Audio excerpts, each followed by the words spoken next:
Hey everyone, my name is Brittany Schuster. I am going to tell you about my lesson plan that I designed. This is for a unit on overcoming adversity, and we are learning about it through the lens of the Holocaust. This particular lesson is designed to meet the needs of English language learning students. So the accommodations, modifications, technology, all of those decisions were made with those students in mind.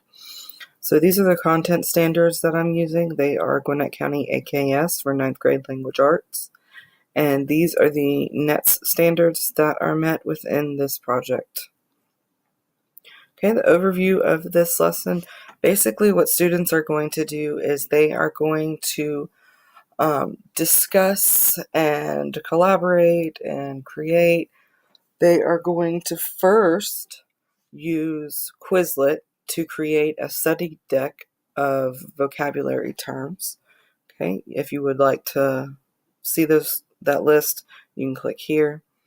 Okay, so basically what they'll do is they'll create their study deck, and we'll look at this one as an example. And once they do that, they can use this as a study tool. They can practice with a variety of different methods, basically. So this one is a game, this is matching, this is a test format, this is to practice with the spelling, this is to practice writing the words or the definitions, and these are flashcards, and this is just a modified version of the flashcards. So once they do that, they will take a quiz on D2L through the classroom assessments.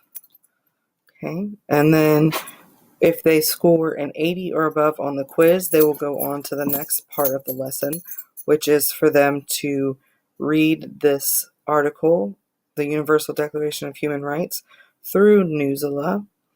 Okay, and when you click on this, it automatically defaults to the grade 6 Lexile level. You can see here it's got all of this information. So the cool thing about Newsela is that you can change the Lexile levels.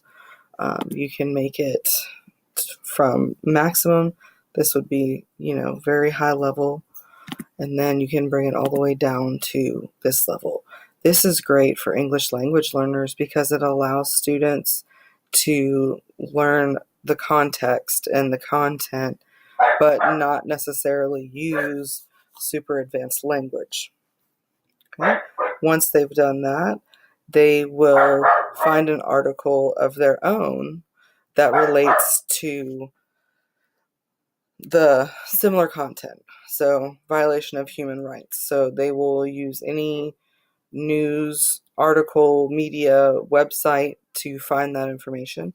They will construct a summary of this article, and they will post that summary into a discussion post, which you can see here. Okay.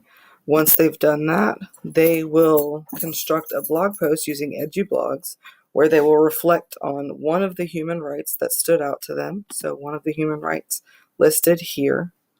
Okay, they're going to choose one that stands out to them, and they're going to construct a post that explains why, based on their cultural background, that particular human right is important to them.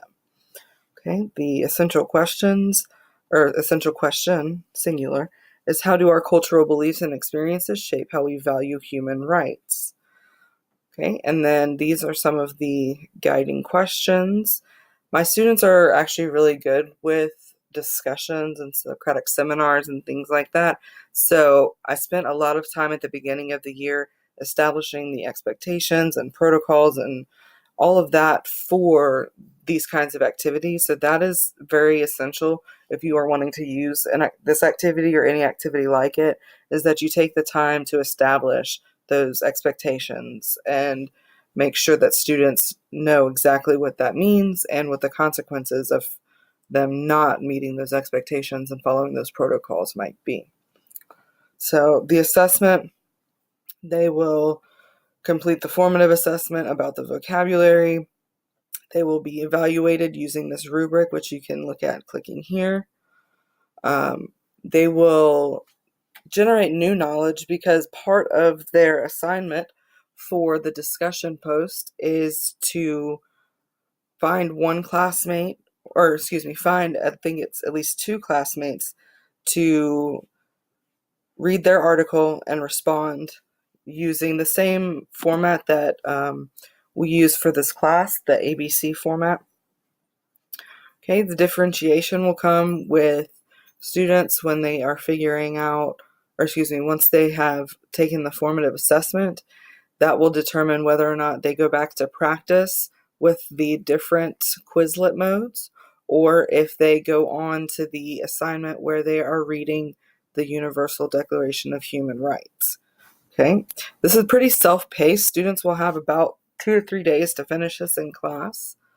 And once they finish it, if they have demonstrated proficiency, they go on to the final one, which is the blog post, and then they conclude the activity by responding to their peers on their blog posts. And then we will do a closing activity as a class where we will do a Socratic seminar, and students will answer the reflective questions the night before to prepare for that. Okay, these are the reflective questions.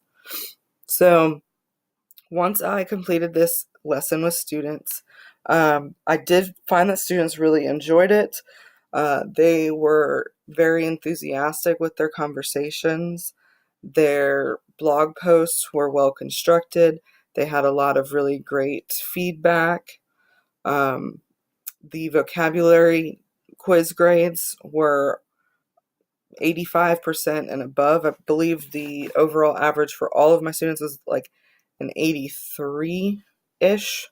So students were able to really develop that sense of vocabulary, and then they were able to use that vocabulary in their discussion and blog posts.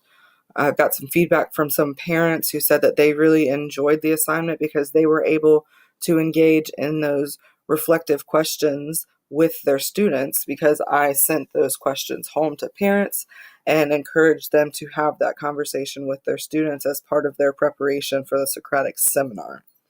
So I really enjoyed this lesson.